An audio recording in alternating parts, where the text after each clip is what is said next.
This segment brought to you by Sure Crop, liquid crop nutrition delivered right to your farm. Good morning and welcome to AGam in Kansas. Thanks for joining us. I'm Sam Capone and today we're with Bob Weber. So Bob, you have an event coming up. Why don't you tell us a little bit about it? Sure, Sam. We're hosting the first K-State Ranching Summit here October 7th.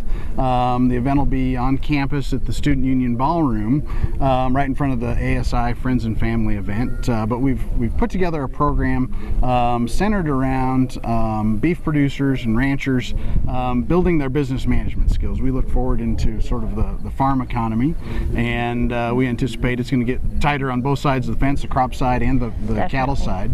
And so we thought it might be really useful to sort of put together a workshop that focuses building on some of those business management skills. What kind of workshop are you expecting? Are you having speakers? If so, how many? And yep, sure. We've got kind of a full day program lined up. Registration starts about 9:30 in the morning, and then we'll have 2 or 3 speakers before lunch, a luncheon, and several speakers after lunch. So how many people are you expecting at this workshop? Sure, we're planning for somewhere between 150 and 250. So we've got some pretty good flexibility. We've had good registration so far for the event. So we're excited. I think it's going to be a really good meeting. October 7th is a Friday night, so are you expecting any K-State students to attend as well? Sure, we've got our registration set up both for obviously ranchers, but we also have a student registration option. So we'll have a number of students come from the undergraduate programs at K-State, as well as some of our graduate students in animal science. So why is it important to have an event like this, especially for K-State's outreach? Great. So one of the things that we really try and do in our extension programming is look forward and build programs to augment the knowledge and skill sets of our producers and clientele around the state. And like I said earlier, the farm economy is tightening up. We had record cattle prices a couple of years ago.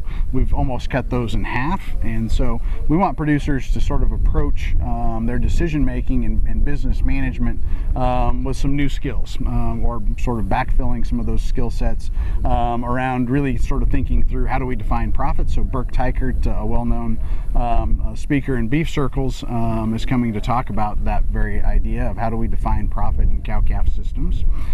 We've got a couple of folks that are going to talk about systems thinking and systems decision making. We know in beef production, and particularly in integrated farm and ranching operations, that there's lots of moving parts, and we can't make a decision in a vacuum on one component of that without affecting other parts of the business. So helping our producers think through a managerial set of tactics to really enable making good decisions at the ranch level.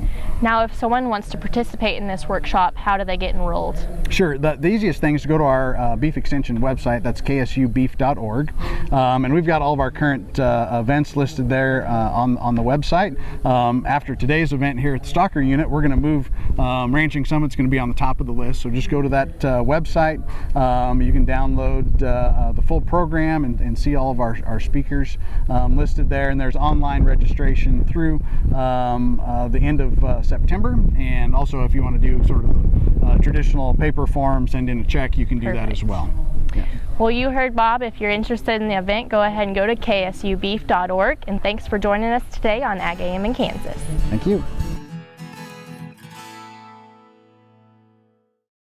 Next time you see a beautiful field of corn, reach out and thank the farmers who work tirelessly to raise corn for livestock feed, renewable fuels, and exports to feed a growing world population. The farmers on the Kansas Corn Commission work for Kansas Corn with grower-funded checkoff dollars that support foreign and domestic market development, research, promotion, and education to expand opportunities for Kansas farmers. To learn more, visit kscorn.com.